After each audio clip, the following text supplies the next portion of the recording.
Bonjour tout le monde, bienvenue chez Perspective de médiation. C'est un épisode aujourd'hui avec une personnalité de la médiation en France et bien au-delà.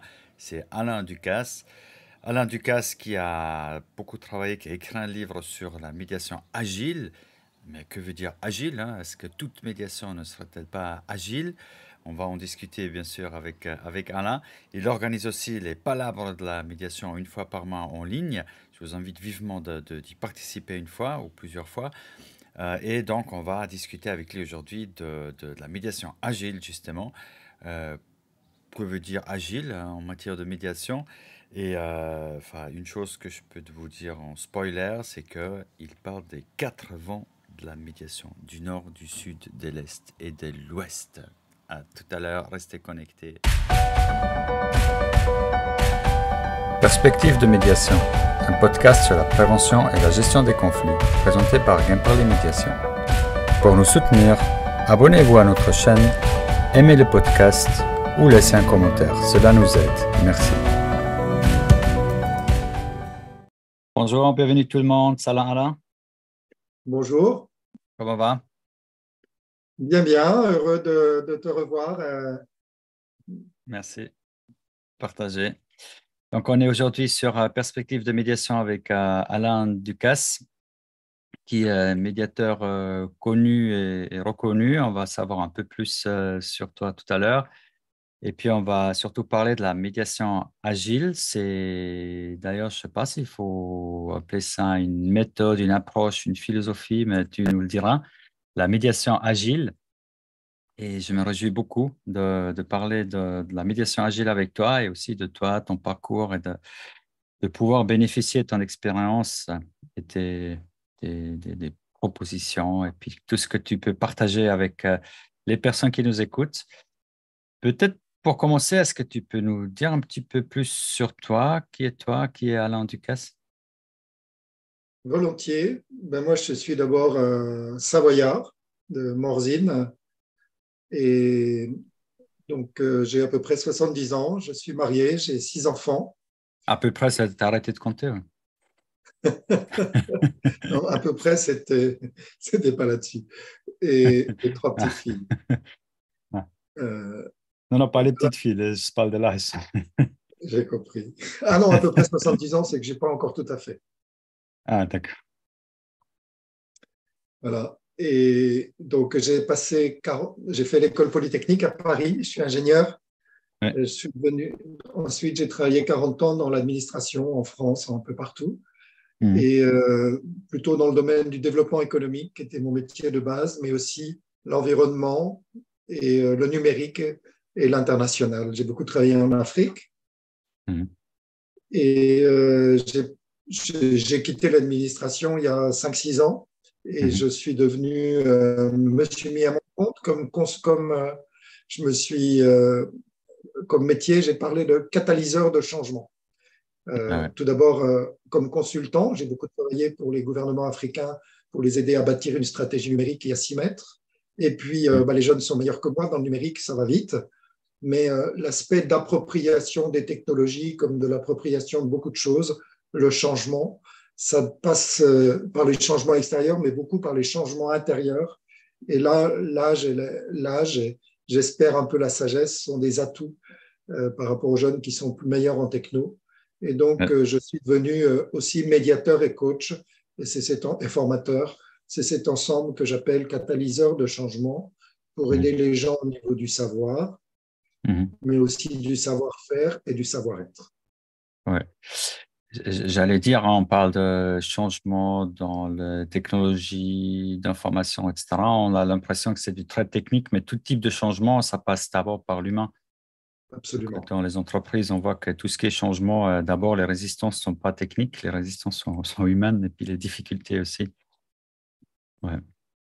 Donc, je pense effectivement être un bon coach ou un bon médiateur même pour ce type de changement d'entreprise, c'est peut-être la moitié de l'affaire, hein, plus que le côté technique ou autant que le côté technique, on va dire. Tout à fait. Donc, voilà, t'as aussi, si je comprends bien, une formation plutôt technique à la base, c'est ça? Oui, j'ai une formation d'ingénieur. Ok. Euh, ouais. J'ai OK. beaucoup accompagné j'ai travaillé pendant 10 ans pour aider les entreprises sur leurs projets d'innovation. Donc, on n'est pas loin non plus de la conduite du changement. Et puis après, donc, sur les questions de stratégie numérique des États, j'ai travaillé auprès du Premier ministre en France. Et j'ai travaillé longtemps au ministère de l'Économie et des Finances.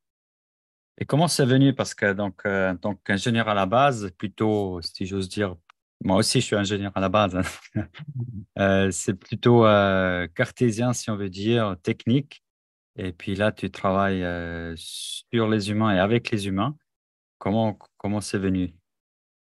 C'est passé par le domaine intermédiaire, c'était le droit. Dans mon métier, j'étais donc ingénieur, j'ai beaucoup travaillé dans les télécoms, dans l'énergie, mais je me suis rendu compte que mon métier, c'était beaucoup de droit.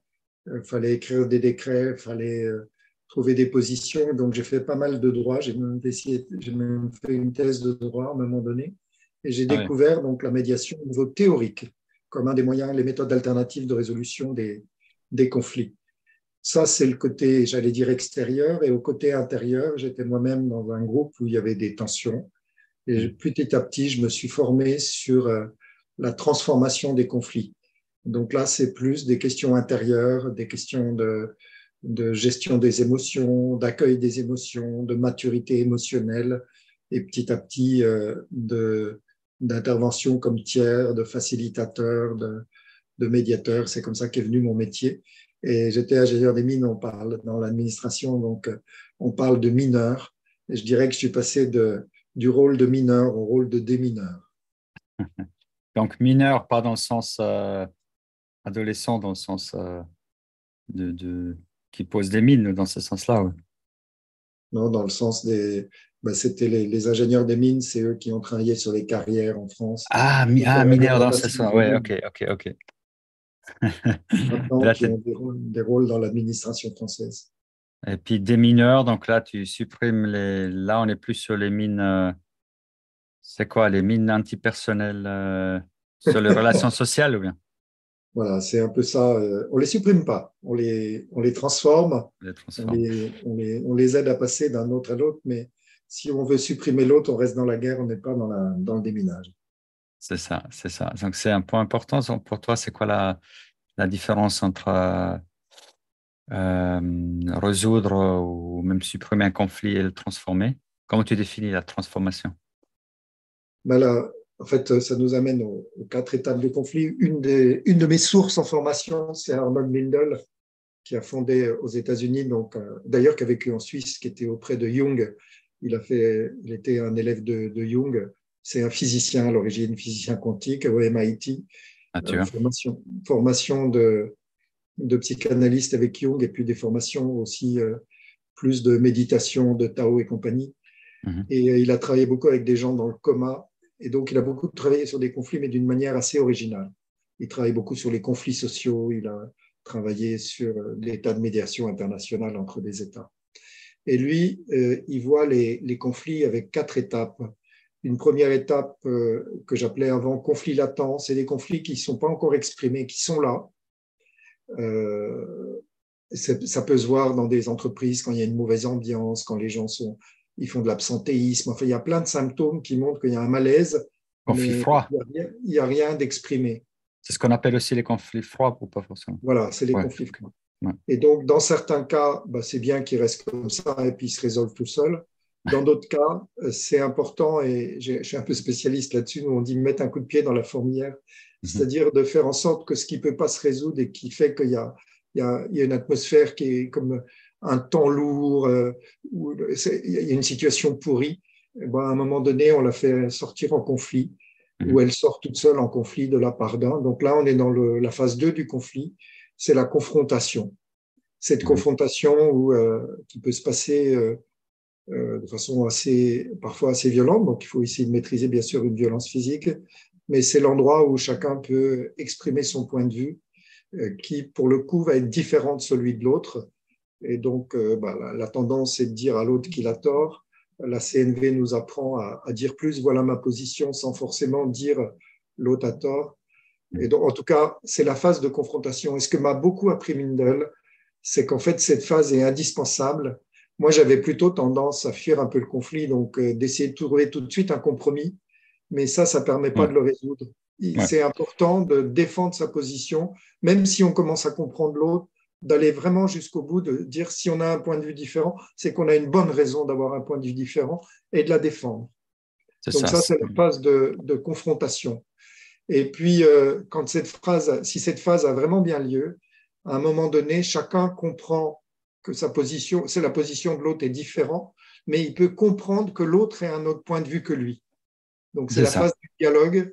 Et là, c'est une phase de compréhension réciproque où on est capable de dire, OK, on n'est pas d'accord, mais en tant que personne, on peut se respecter parce qu'on peut comprendre que l'autre vive autre chose.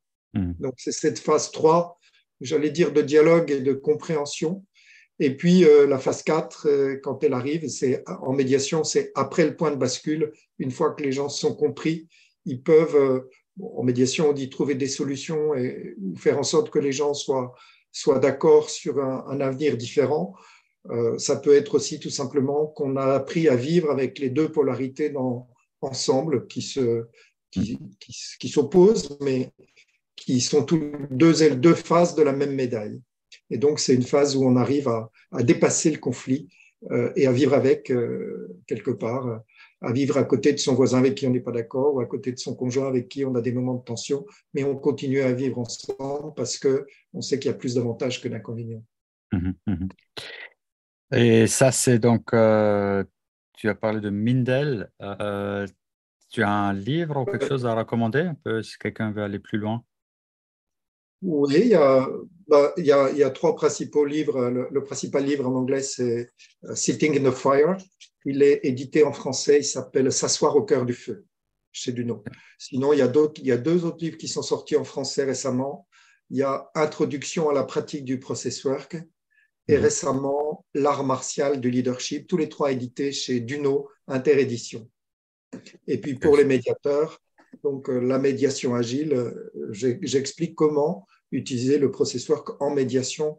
Et je vais lancer des formations prochainement, probablement à Strasbourg, à Paris et à Lyon. D'accord, donc tu as transformé son approche pour la médiation, pour l'utiliser. Ça, c'est intéressant. Ouais. Donc, Mindel a beaucoup travaillé sur les conflits. Ça peut être des conflits sociaux dans les quartiers aux États-Unis, sur le racisme, sur les conflits de genre, enfin, toutes sortes de conflits. Mhm. Même les conflits internes. Quand il y a quelqu'un qui est malade, c'est qu'il y a un conflit entre deux parties de la personne. Donc, ils ont travaillé dans beaucoup, beaucoup de domaines.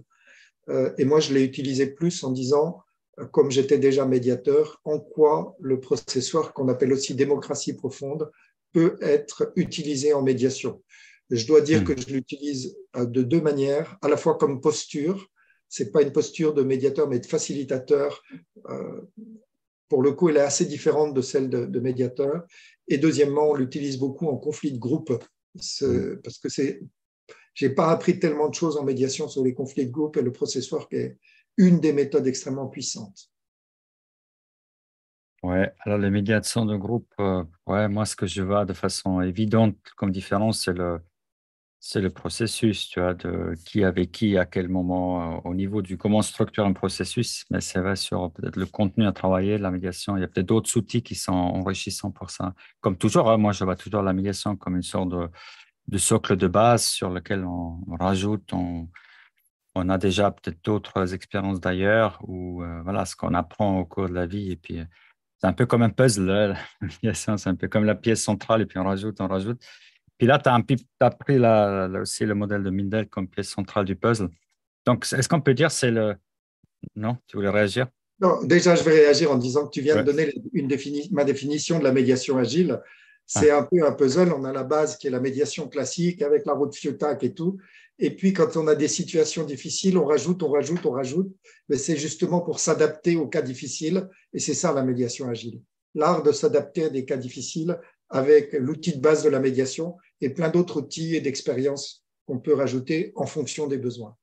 mhm, Ça, mhm. pour moi, c'est ça la médiation agile. Donc, pour moi, OK. j'ai notamment rajouté le puzzle de Mindel et du process work, mais beaucoup d'autres. Mhm. OK. Euh, et est-ce que les quatre phases que tu as décrites, donc conflit latent, confrontation, dialogue, et puis ensuite agir ou résoudre comme quatrième, est-ce qu'on peut dire ça c'est les phases, ça, c'est le modèle de développement, c'est ça le process work? Si tu Alors, compares avec les parfois 3, parfois 5 phases de médiation, ça remplacerait cela? non, ça ne remplace pas. Ça permet de savoir où on en est. Ça permet de Mhm, savoir où on en est. Tu parlais de processus. Pour Mindel, le processeur, ça veut dire, en fait, au départ, le nom, c'était psychologie orientée processus. mhm, Donc, ils sont plus du côté de la psychologie et de la thérapie que de la médiation au départ, mais peu importe. En tout cas, pour lui, tout est processus. Et donc, le mhm, rôle de facilitateur par rapport à un médiateur, enfin, le facilitateur en process-work, c'est une forme de médiation où on ne va pas chercher un résultat. On va suivre l'évolution des gens. Pour des gens, ça peut prendre quelques jours, ça peut se faire. Pour d'autres, ça peut prendre plusieurs années. Et ce n'est pas nous qui forçons les choses. On suit le processus, on suit l'évolution, on aide, on éclaire. Mais donc le processus va pas. Pour moi, j'ai découvert ça de façon assez étonnante dans des médiations. Au début, quand j'étais jeune médiateur, j'avais forcément envie d'essayer que les gens s'entendent. mhm. Or, quand on a deux personnes qui rentrent en médiation, il y en a une qui est plus avancée que l'autre vers la Ah oui. solution. Mhm, Il y en a une qui a vraiment envie de résoudre et l'autre, elle attend de voir, elle vient, mais elle ne sait pas. Et si nous, on a envie que ça se résolve, la personne qui a moins envie, elle va sentir qu'on est du côté de l'autre, donc on n'est pas neutre, on n'est pas indépendant, et mhm, ça peut être une occasion d'échec de la médiation. Et mhm. donc aujourd'hui, je suis beaucoup plus respectueux des deux parties. S'il y en a une qui veut que ça aboutisse et l'autre qui est pas si pressée, moi, je ne suis pas pressé pour que la médiation aboutisse. Mhm, mhm. Ouais, c'est le niveau de timing. Parfois, le conflit n'est pas mûr des deux côtés pour être, Pas en déjà même pour être temps. abordé et puis pas pour être résolu non plus. Et Voilà, il pas en n'est pas même temps. Ouais. forcément. Oui, c'est ça. Mm, mm. Avant qu'on parte un peu plus sur le fond, en tout cas ce que je considérais comme le fond du livre, à un certain moment tu parles, en tout cas juste le titre, c'est le mythe de la neutralité. Qu'est-ce que... Alors, la neutralité, ben, je voudrais simplement dire une chose. Quand il y a une situation de, on pourrait dire, bon, je veux dire, la médiation classique, elle marche bien quand on a deux personnes qui sont à peu près égales de force. Mhm, Mais dès qu'on a, je ne dirais pas de la violence conjugale, mais dès qu'on a une personne qui est en situation plus forte que l'autre, mhm, les outils classiques de médiation ne sont pas forcément bons. Et la neutralité, si on est neutre, ben on laisse le plus fort écraser le plus faible. Et mhm. cette neutralité-là, euh, elle est normale en médiation, c'est normal d'être neutre, mais c'est pas toujours normal de laisser le plus fort écraser le plus faible. Et Ouais, donc je dis OK pour la neutralité, mais il faut regarder à deux fois. mhm, mhm. Et c'est juste. Ouais. Et puis ça me fait aussi penser à ce que tu dis juste avant par rapport à la maturité du conflit, que peut-être l'une des deux ne te considère plus comme neutre. Je pense que la neutralité, c'est d'un côté comment moi j'agis en tant que médiateur ou médiatrice, mais peut-être plus important, c'est la perception des autres vis-à-vis de moi. Si- Même si moi, je pense entre guillemets, on peut pas l'être parfaitement neutre, mais au cas où, théoriquement, mais si l'un des deux ne me considère pas comme neutre, moi, je peux être parfaitement neutre dans ma posture, dans tout. Si l'autre ne me croit pas, enfin, elle ne sert à rien, la neutralité. Oui, tout à fait.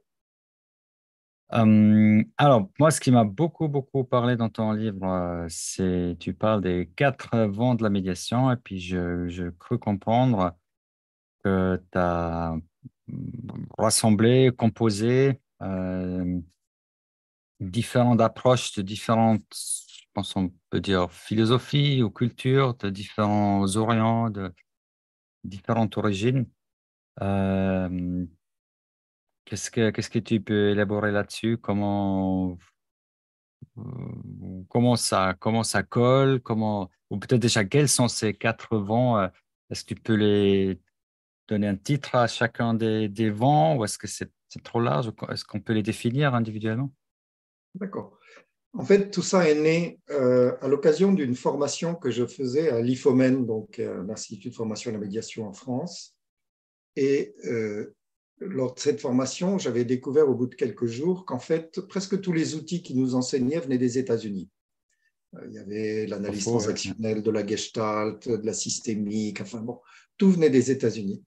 Et à un moment Humain. donné, j'ai pris un peu de recul et j'ai dit à mes formateurs, mais je trouve ça bizarre. pour moi, quand je voyage aux États-Unis, je n'ai pas l'impression qu'on soit dans une terre de médiation. Pour moi, l'Afrique est une terre de médiation, mais pas les États-Unis. Pourquoi vous nous enseignez des méthodes américaines et pas des méthodes africaines? Ils m'ont répondu, parce qu'on ne les connaît pas.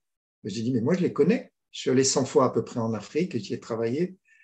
J'ai été une centaine de fois là-bas. Donc, je connais bien ces outils. Et du coup, j'ai dit à mes formateurs, si vous voulez, j'organise un voyage pour que vous puissiez les connaître. Ils ont dit oui. Moyennant quoi, il n'y en a aucun qui est venu. Et après, j'ai gagné un contrat où j'ai travaillé à la Banque africaine de développement à Abidjan. Et donc, j'en ai profité pour lancer, à l'époque, ça s'appelait les Semaines euro-africaines de la médiation et du changement. Donc, j'ai monté 5 colloques à Abidjan. Aujourd'hui, ça s'appelle les Palabres de la médiation agile. Donc, le 19 de chaque mois, j'invite les médiateurs de plusieurs continents à intervenir. Donc, la prochaine fois, ce sera le 19 juillet, c'est mercredi, c'est après-demain. Voilà. Donc, je recommande vivement, d'ailleurs, on peut le trouver comment? Bon, je mettrai le lien dans le descriptif, mais on peut le trouver comment? C'est sur mon site énergétique.fr et l'onglet médiation. Okay. https énergétique energetic.fr/médiation sans accent. Donc là, il y a les palabres qui sont annoncées pendant toute l'année prochaine. Donc, on a voilà. Donc, en tout cas, je me suis dit, mais pourquoi? Parce qu'en fait, il faut savoir que, par exemple, il y a une technique de médiation qui est inscrite au patrimoine immatériel de l'humanité. Personne ne le connaît. Ça a été proposé par le Niger et ça a été accepté par l'UNESCO. Ça s'appelle l'Alliance à plaisanterie. Quand j'en parle en Afrique de l'Ouest, les gens disent « Ah, mais bien sûr !» Pour eux, c'est une base de technique d'apaisement des conflits, ça a évité des guerres. Mais c'est des choses qui ne sont pas connues et qui ne sont pas enseignées. C'est un des outils. Puis en fait, donc pour moi, les outils américains, notamment le processeur, c'est des choses que je considère comme étant solides et utiles. Les méthodes européennes du Nord, il y a plein de choses qui sont belles. L'Afrique, j'en ai parlé. Et puis, nos amis asiatiques ont quelque chose d'une autre approche des conflits. Il ne faut pas perdre la face. Et je me suis dit que sur les 4 continents, il y avait quelque chose à tirer. Donc, aux États-Unis, ils ont beaucoup concepté ça. Pour moi, c'est beaucoup des personnes, certaines d'origine juive, qui ont vécu la post-guerre en disant comment éviter que des telles choses se reproduisent, qu'on a inventé. En Europe, on a toute la tradition grecque quand même, avec la Grèce, il y avait déjà tout un tas de médiations. Il y avait plein déjà de médiations à cette époque. Et puis en Afrique, j'en ai parlé.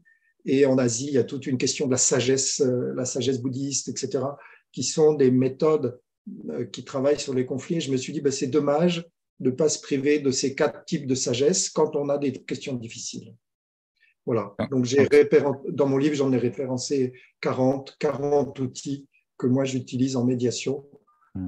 La deuxième édition, il y en aura toujours 40, mais ils vont changer un petit peu parce que j'en découvre de nouveaux de temps en temps.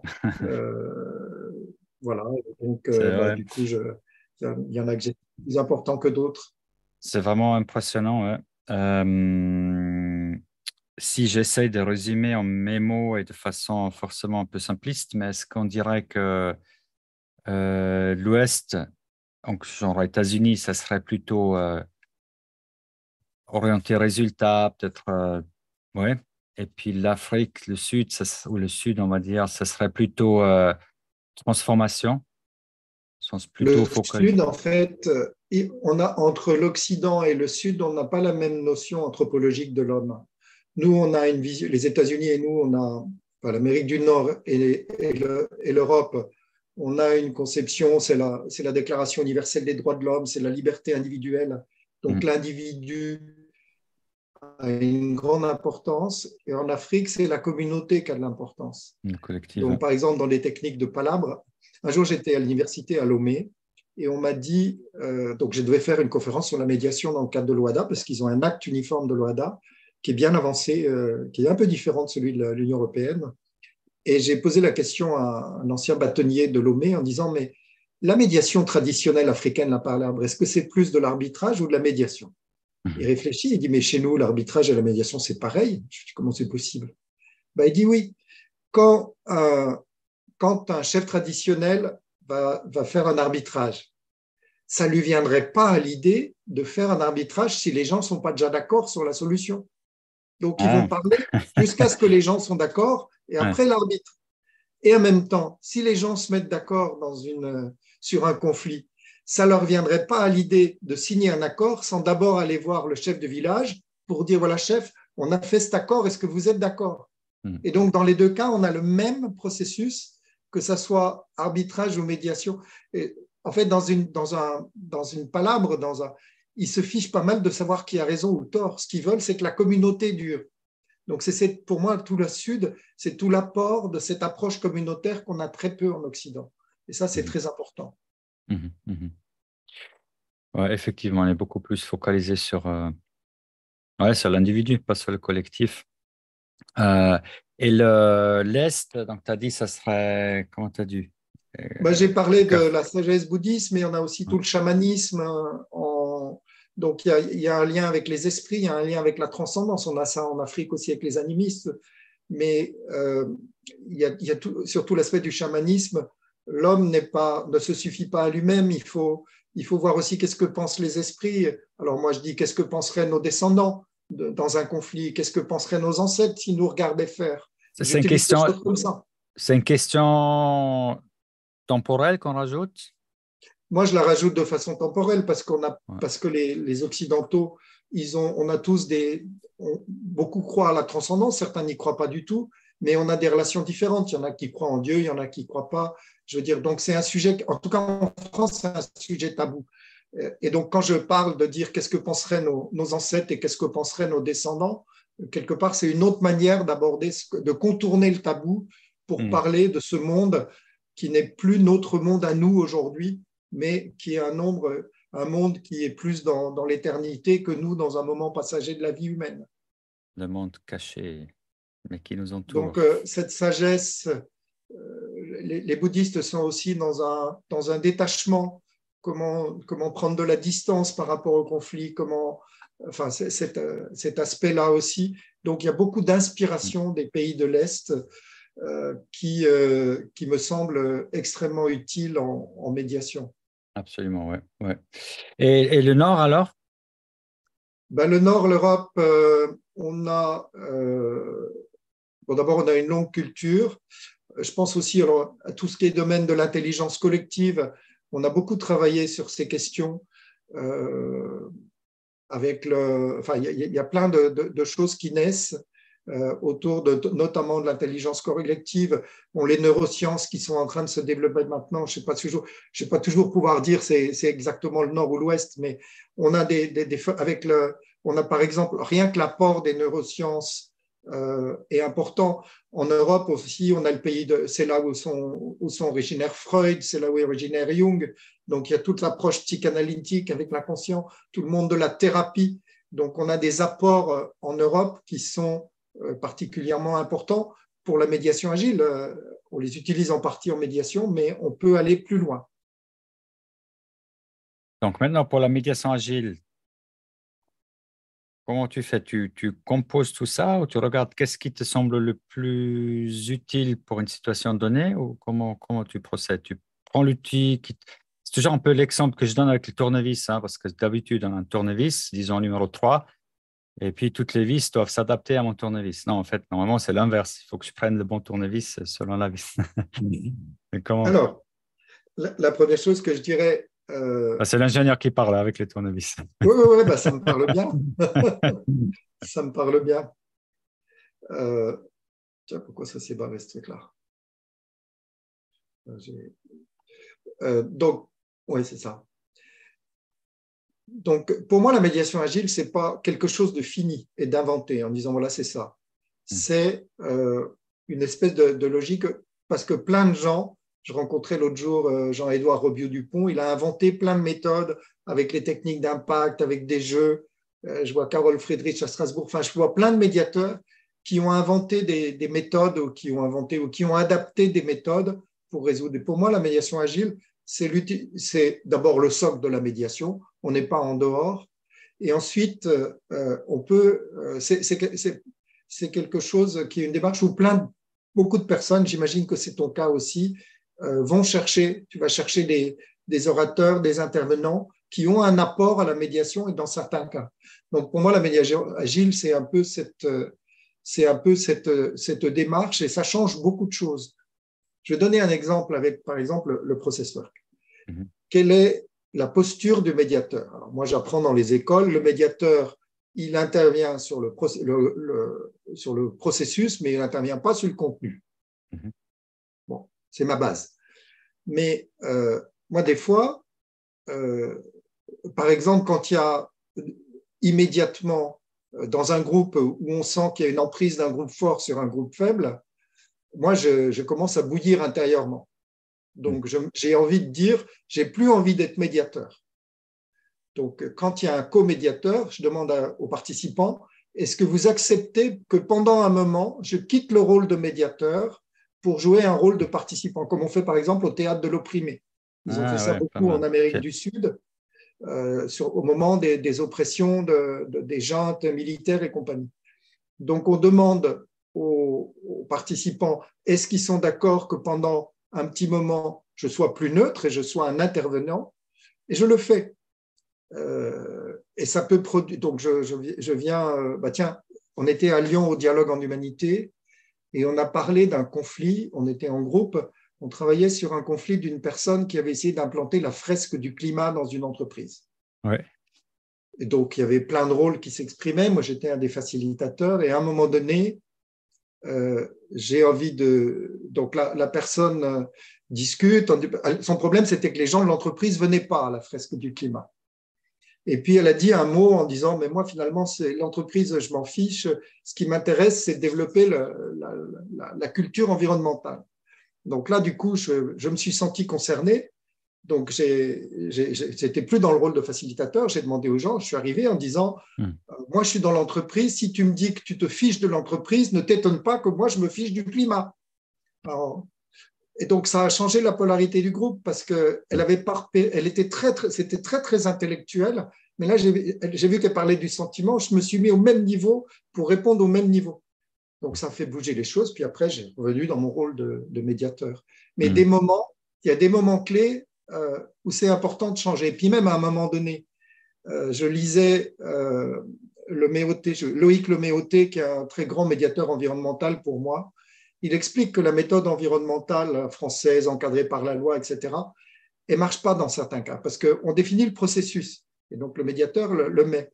Mais quand on a des mouvements, des ONG écologistes, etc., ou des habitants, comme on a plein de cas sur les bassines, où les populations sont très fâchées. Si on applique le protocole de l'État et des directives européennes, les gens ils vont se sentir piégés par le pouvoir de l'État. Et eux, ils Mhm. sont contre parce qu'ils se rendent compte que l'État, il favorise les riches, sont toujours plus riches, on pille l'environnement, il y a des tas de procès contre l'État qui fait de l'inaction environnementale. Donc, si on applique le processus de l'État, ce que ferait un médiateur normal, il y a tout un tas de gens qui vont se sentir en opposition.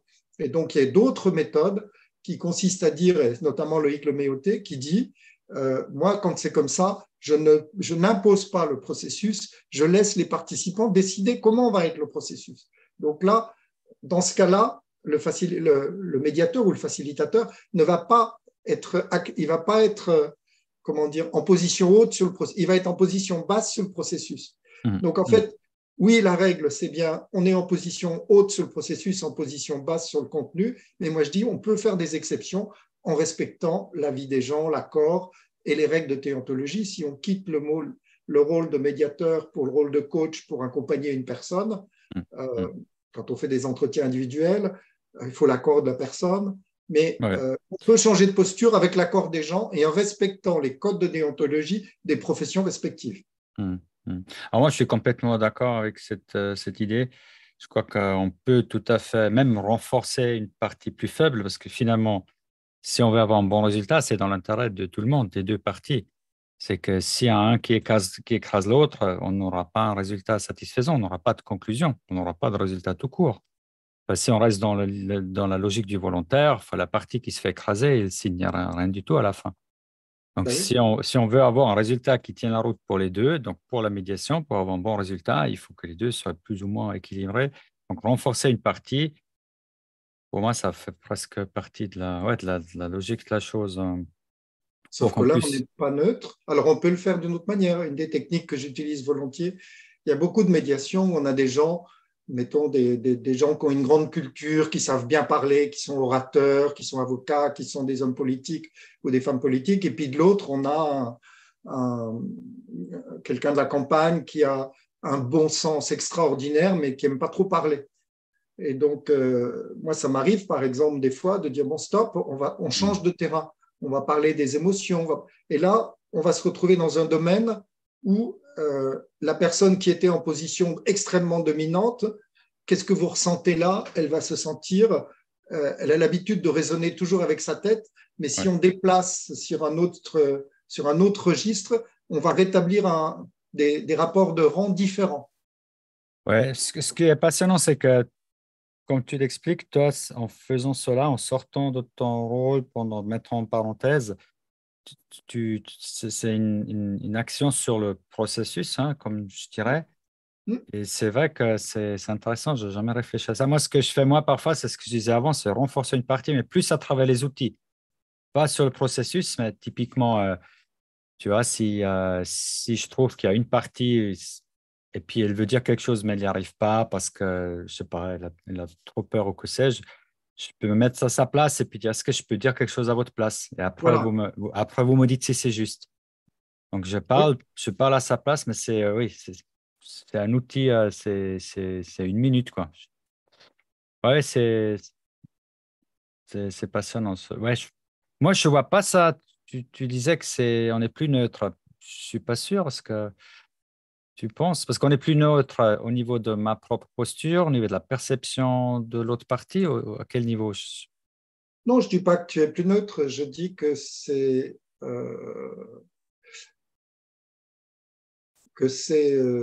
par exemple, il y a certaines médiations où le médiateur il doit se retirer Hmm, en disant là, il y a pas de respect de la personne, où hmm. je sens qu'il y a une emprise, moi, j'accepte plus de faire la médiation. Une manipulation ou de ce type. Ouais. Donc, Ouais. quand on fait ça, je ne l'ai jamais fait, ou du moins, si je l'ai fait quand même de temps en temps, mais là, ce n'est pas une position neutre, c'est on affirme sa position à soi. Et je Ouais. pense que ce n'est pas des choses qu'on fait souvent, mais on Ok. peut sortir de la neutralité en disant là, je considère qu'il y a une. Enfin, moi, je fais signer. Enfin, pour moi, au départ, dans la convention de médiation, je demande aux gens s'ils sont d'accord sur un principe d'égalité. Et donc, s'il y en a un qui a clairement une emprise sur l'autre, à un moment donné, je peux dire tout simplement, je considère que là, il y a plus le principe d'égalité n'est plus respecté. Je vous demande de le respecter. On était d'accord. Vous ne Hmm, devez pas vous mettre en position haute. La CNV dira en mode chacal ou tout ce qu'on voudra. hmm, hmm. Donc là, on reste parfaitement neutre. Mais des fois, si ça va trop loin, on peut dire bon, mais moi, j'accepte pas ça parce que je considère qu'il n'y a pas d'égalité. Je veux pas. Je veux quitter la médiation si ça continue comme ça. Par exemple. Ouais. Voilà, enfin, Pour faire respecter les je ne vais règles. pas contre le principe de neutralité, mais je dis qu'il faut le regarder un petit peu. Hmm, hmm. Sur les quatre vents de la médiation, est-ce qu'il y a l'un des quatre qui te souffle un peu plus doucement que les autres? Tu as une préférence pour l'un ou l'autre? Euh, moi, je suis beaucoup dans l'Afrique, j'en ai parlé un petit peu. J'ai une technique, par exemple, oui, non, c'est pas une technique, c'est un moment de la médiation. J'ai beaucoup travaillé sur des gens qui venaient me voir parce qu'ils étaient en conflit. Mais Hmm, l'autre en face, il n'avait pas envie de venir en médiation. hmm, Et donc, c'est comme ça que je suis devenu coach. Et donc, pour moi, il y a un travail, je dirais, de prémédiation. Comment faire quand il y a une partie qui veut une médiation et l'autre qui ne veut pas? hmm. Et Ouais. là, j'ai inventé une technique que j'appelle les ronds dans l'eau, mais j'ai appris ça en Afrique. En Afrique, il y a du marchandage à tous les coins de rue, il y a les griots, on baigne dans une culture. Donc, moi, la technique des ronds dans l'eau, j'ai peut-être fait 20 missions en Afrique ou 30, j'ai zéro impayé. Hmm, Et quand il y a un ministre qui ne veut pas me payer, je travaille avec des gouvernements, quand il y a un ministre qui ne veut pas me payer ou quand la présidence de la République d'un pays ne veut pas me payer, il y a une inégalité de force. Et donc, j'ai essayé d'inventer des méthodes et maintenant, je suis payé dans 100% des cas. Et ces méthodes, j'ai pris des techniques africaines pour inventer les morons dans l'eau, c'est-à-dire que je réclame une fois, je demande un peu plus, et je mets de plus en plus de gens dans la boucle, si bien qu'à la fin, parce qu'en Afrique, dans certains cas, de refuser de payer un blanc et d'arriver de ne pas payer, c'est considéré comme un juste retour de la colonisation. Donc, c'est pas du tout, ils ne sont pas coupables, ils trouvent que c'est une bonne action de ne pas payer un blanc quand il a bossé. Bon, il faut savoir, c'est dans la culture, je n'ai pas dit qu'ils le font tous. Donc, comment se défendre contre ça? Ben, je mets de plus en plus de gens en copie et à un moment donné, la personne se dit, je m'en fous de payer ce blanc ou de ne pas le payer, mais par contre, si ma réputation dans mon groupe est entachée, ça, je ne peux pas accepter, donc il paye.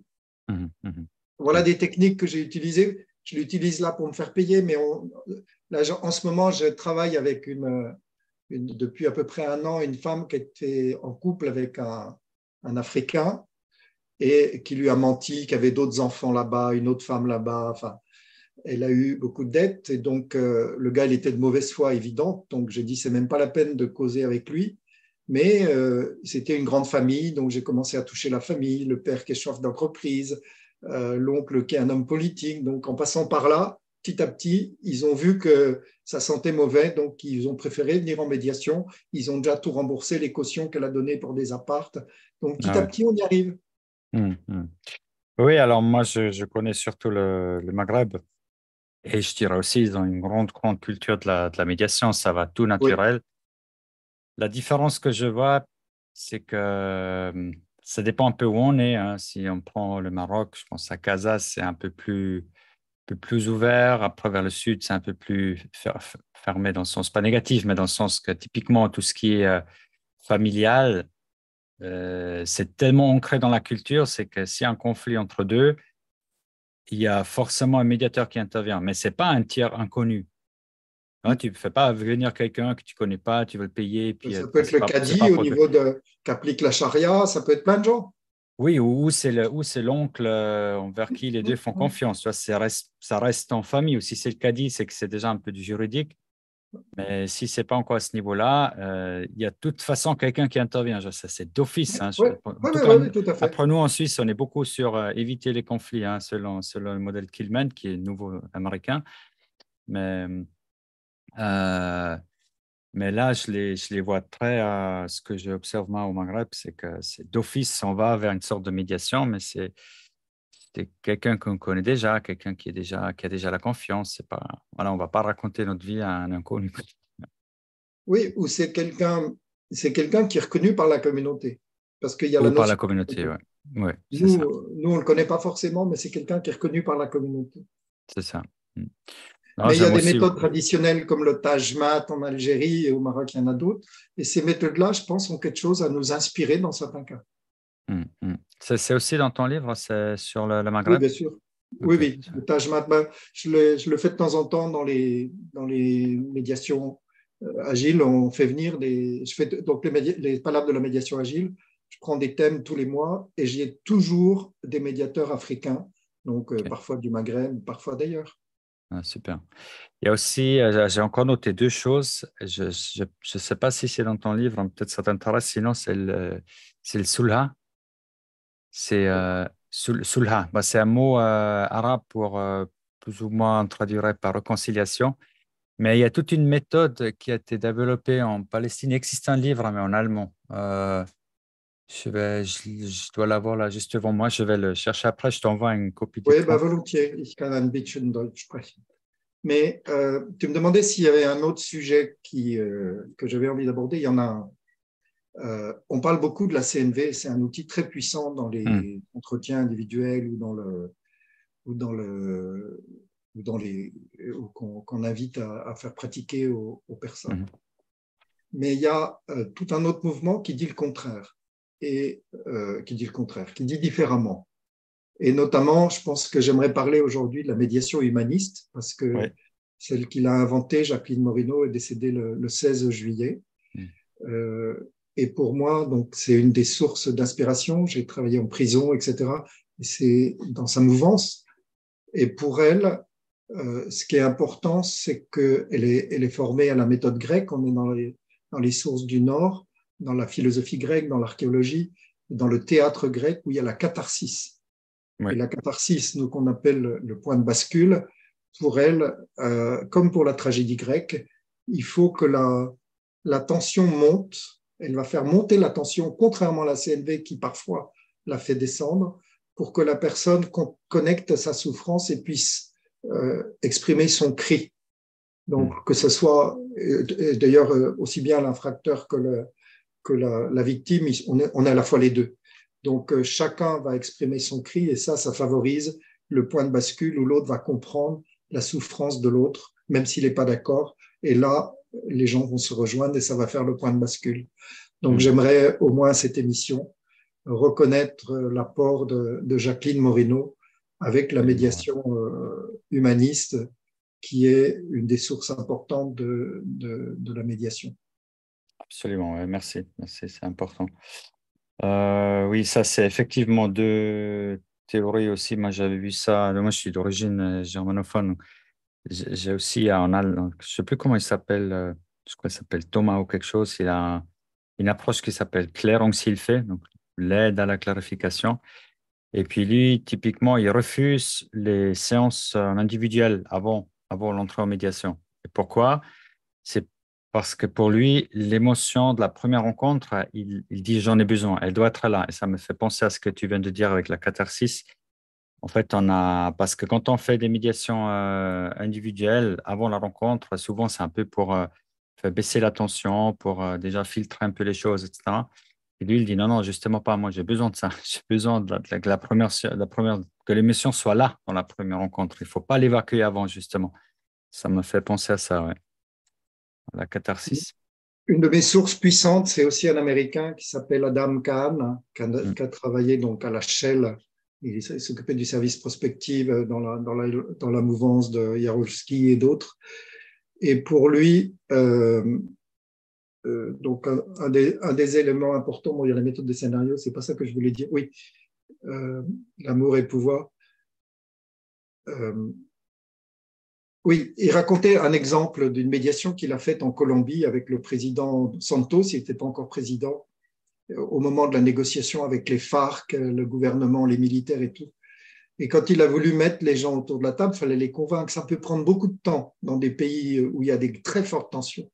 Mm. Et il y en a un qui lui dit, qui était des FARC, et qui lui dit, mais comment voulez-vous, pourquoi voulez-vous que j'aille m'asseoir à la même table que l'autre qui a essayé 5 fois de me tuer?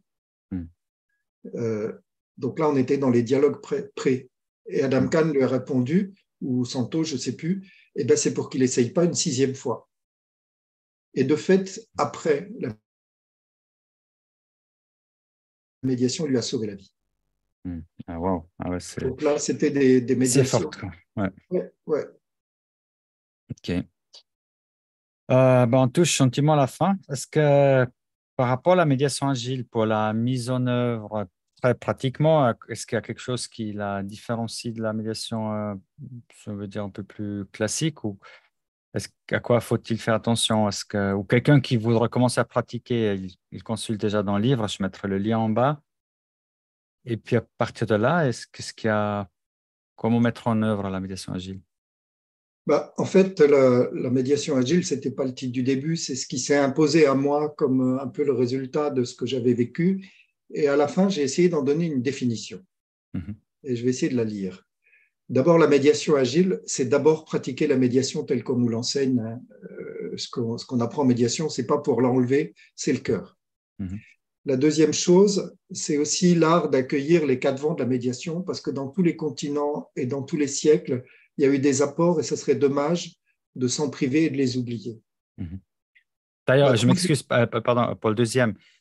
En fait, à qui de faire ça? Parce que c'est ce que je dis souvent à mes collègues aussi du Maghreb. Je dis, mais vous avez tellement de ressources, faites quelque chose, quoi. Développez-les, mettez-les en avant, faites-les voir. Je trouve il n'y en a pas assez. Bon, toi, tu as le mérite d'avoir fait avec tes engagements, mais il n'y en a pas assez, en fait. Qui peut faire ça? ben, euh, je veux dire, pour moi, il y a des vraies sources. Enfin, je veux dire, je l'ai décrit dans le livre, j'ai essayé d'être un peu analytique, les techniques de marchandage, les techniques de griot, enfin, toutes les griots. Prenons l'exemple des griots. En Afrique, les médiateurs, ça peut être des griots. Qui c'est les griots?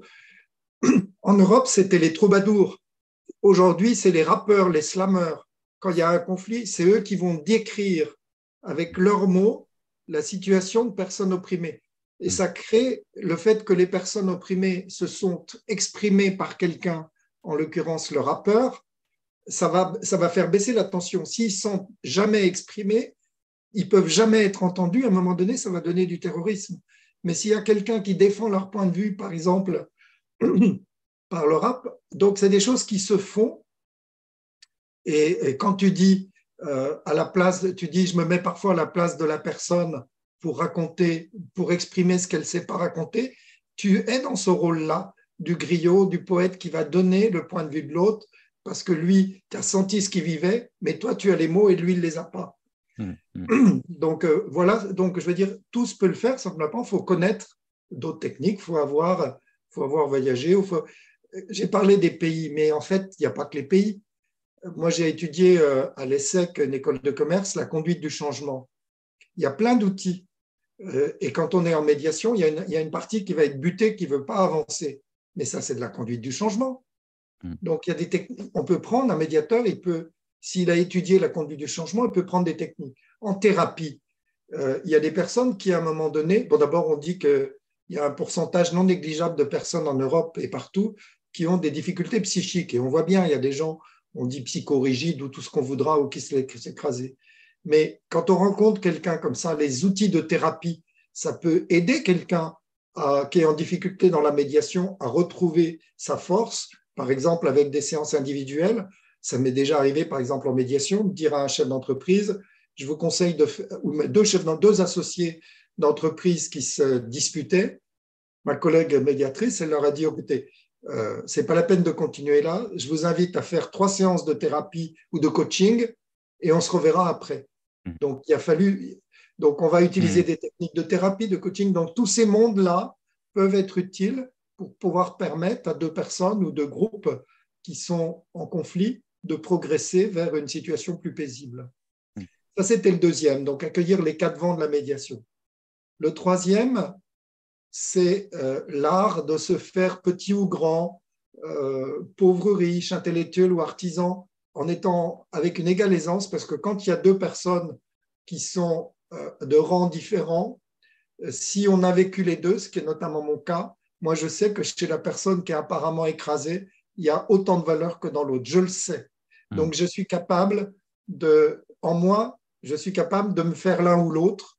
Donc la médiation agile, c'est d'être capable d'accueillir finalement tout le monde.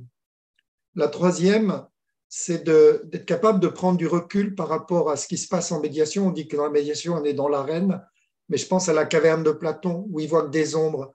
Il y en a un qui sort et qui voit la lumière, qui voit les couleurs.